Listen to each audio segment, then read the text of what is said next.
Xpeng CEO has emailed employees saying there is a bloodbath in China right now.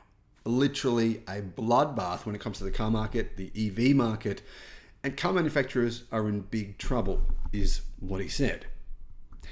Now, I've just reported on one electric car manufacturer, in fact, one famous one that sells EVs overseas in numerous European countries. It's featured on massively popular videos with more than millions of views. That company has stopped paying its staff. It's fired almost all of its staff, and it's hoping that someone else can buy the company in order to stave off complete and utter ruin. Well, now there's yet another EV manufacturer. In fact, one of the 5 biggest EV manufacturers in China, which has also stopped paying its staff. It hopes for a different solution. Its solution is, I believe, well, maybe it should be illegal. I mean, you can easily get conned into investing in the next Tesla. Is this the next Tesla? Well, are they disclosing to you the fact that they're not paying their staff at the moment? This is very scary. Hello, my friends. Welcome to the channel. I'm Sam Evans. You're watching the Electric Viking. Great to see you. I've made at least 10 videos in the past about Nita. Now, Nita make affordable electric cars in China, not budget priced like little tiny boxes, like the Wuling Honghua Mini EV, but proper full-size vehicles. And I've said on a number of occasions, I don't understand how they can make them so cheap. I don't understand. Something doesn't make sense. I've said, Nita have the most well-priced, the most affordably priced, good electric cars in the world. In fact, I believe I've mentioned that on at least 5 different videos. I've said I can't understand it. They're amazing. Best value, even better value than BYD. How are they doing this? Well, through debt. It turns out Nita has had 12 separate funding rounds. 12 separate rounds. It just asks for money and tries to raise money and then does it again and does it again and does it again. Now, though, it's going to have an IPO in the stock exchange. It's trying to have a listing on the Hong Kong Stock Exchange. It's hoping that public money, public investment money, will be able to bail the company out of its obviously massive debts and enable it to, stave off bankruptcy as well. Nita was founded in October of 2014, and in April 2017 it received a vehicle production qualification approved by China's economic planner. In 2018, the company's first EV, the N01, was launched. In 2017, Nita secured $2 billion in angel round financing and RMB 1.25 billion in Series A financing in December of the same year. After that, they had many different funding rounds in order to help start the company. Now, if you look at their vehicle deliveries, they're clearly delivering quite a lot of cars monthly. In fact, their average number of deliveries per month last year was around about 14,000 cars. That's pretty good. I mean, that's obviously more than a company like General Motors. Now, for a couple of months, they delivered over 18,000 vehicles and were within China's 4 largest EV manufacturers. But it doesn't really matter if you're big. It's still hard, especially when you sell EVs so cheaply.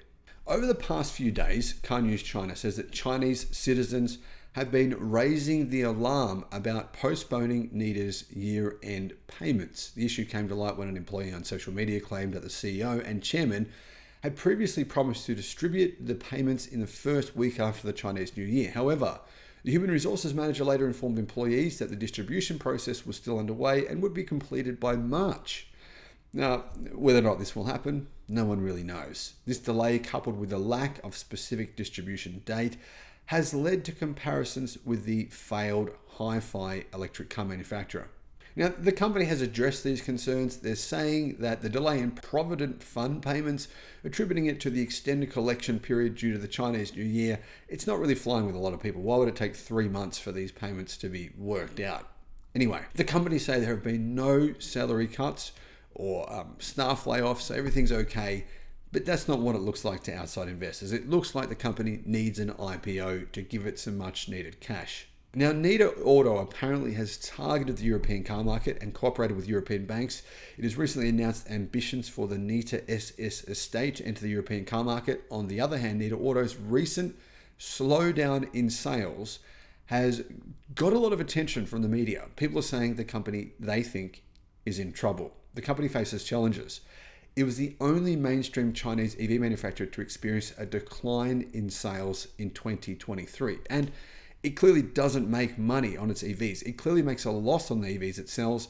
They are so incredibly cheap in comparison to the competition that the belief is that Nita is possibly losing more money on every EV it sells than companies such as NIO. Nita recently announced price reductions on several new vehicles to boost market demand in what they're saying is a price war. Now, at the same time, you've got companies like BYD who have also reduced prices on all of their EVs to be similarly priced now to Nita.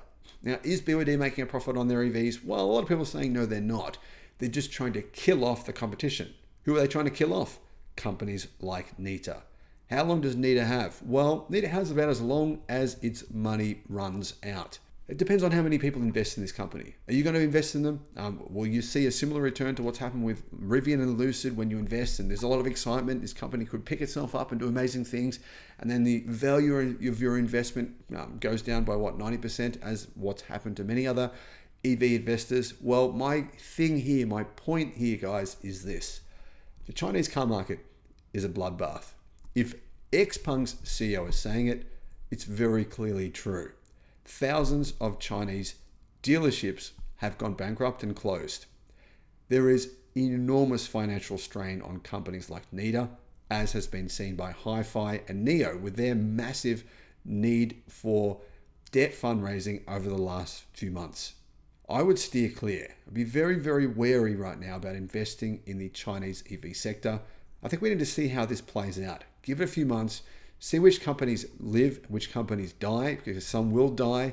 I mean, you've got other car companies saying the Chinese government should force companies to bind together in order to save themselves. And that's what Li Auto's CEO actually said to the Chinese government. They can see a huge collapse coming. Is there a collapse coming in the Chinese car market? Absolutely. Legacy Auto will be in trouble just as much as local manufacturers will be as well. Thank you for watching.